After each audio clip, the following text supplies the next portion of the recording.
Hey you guys, today we were looking at the different Keyblade armor we saw in Dark Road. Joining me today to help break this down is Damo.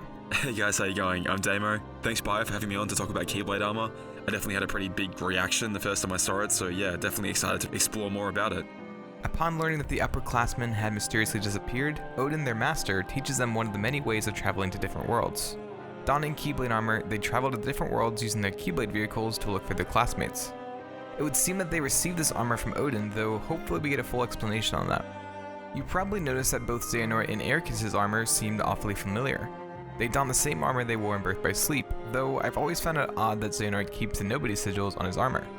Xemnas was the first one we saw wear it chronologically in Kingdom Hearts 2, so it made sense to see the Nobody sigil on the armor there, but Xehanort isn't a nobody and doesn't learn about them until he becomes Ansem's apprentice. We can see this in the Kingdom Hearts 1 Ansem reports, as Xehanort discovers and details the existence of nobodies and names them. We know though that Heartless as well as Emblem Heartless appear when Xehanort was younger, as seen all throughout Kingdom Hearts Dark Road. So while the symbol seen on Xehanort's armor is associated with nobodies, maybe we will learn of a deeper meaning behind this symbol in Dark Road. Perhaps this is even a symbol Xehanort used for himself, that he then gave to the nobodies? Who knows? Now before you say they just copied and pasted this armor in, I want to make the point that the Ericus symbol was added onto his helmet, and this was not just a ported asset. They had to recreate this armor in the engine, and it could have easily left the sigils out. Anyways, that's enough about theorizing on Xehanort's armor, let's have a look at the others. All the characters are seemingly able to summon their armor without needing to hit a trigger like the Birth by Sleep trio do. The other four members of this class have armor similar to the Union armor from Union Cross. Ver and Braga have the same legs as the armor, with Ermad and Erd having unique ones. Braga is the only one with the same gauntlets, with the rest having unique ones, while everyone has the Union armor's breastplate except for Braga, who has his fur setting him apart. All of them have the same face mask, though Braga and Ermad have a similar piece over their mask like Ericus. Also, Ermad has these pieces here that are similar to Ericus. The rest of the characters have the pieces from the Union armor here. The wings on either side of the helmet are unique for Ermad and Vor, though Verd has the female wing parts and Braga has the male parts.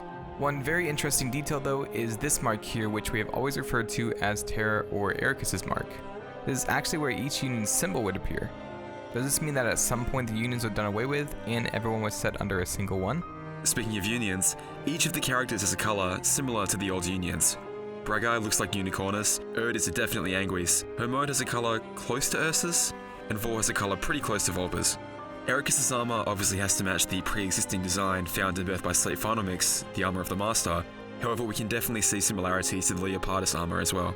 We know that Ericus is descended from a long line of Keyblade wielders, possibly beginning with Brain. Is it possible that maybe Brain was in Leopardus and all the other characters were from different Unions?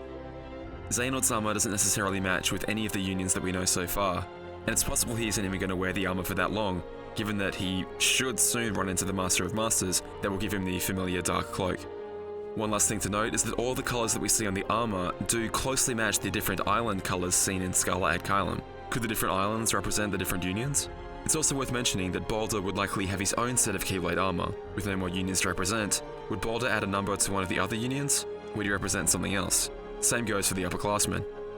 The last thing we'll talk about is the BPGH.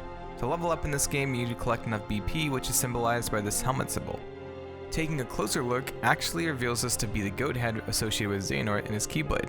This goat head has appeared numerous times now, and I'm really interested to see where this BP symbol will lead to. Anyways, that is all I have for you guys today. I'm really looking forward to seeing more of Dark Road, especially with all the connections it is putting together. A huge thank you to Damo for joining me on this. He does some amazing story explanation videos for the Union Cross story, so be sure to follow him. Thanks for having me on, Bio. I'll talk about Union Cross and Dark Road any day. If you want to see me covering Dark Road in terms of like both gameplay and story, head over to my YouTube channel. And if you want to see me playing Kingdom Hearts games and talking about these sort of nonsense theories live, head over to Twitch and we'll have a chat there. Thanks, Bio. Also, I want to give a huge thank you to my $10 patrons, Offstage Tax, Maui, and Marianto. Thank you guys so much, and thank you to the other patrons that'll be appearing on screen in the top corner. I really appreciate all the support you guys give me. Anyways, the cards on screen show some places where I'm sometimes active, so be sure to follow the links down in the description below to stay connected. If you enjoyed this, click the cards on screen to see some other breakdowns I've done. Subscribe or share this, and I'll see you in the next video.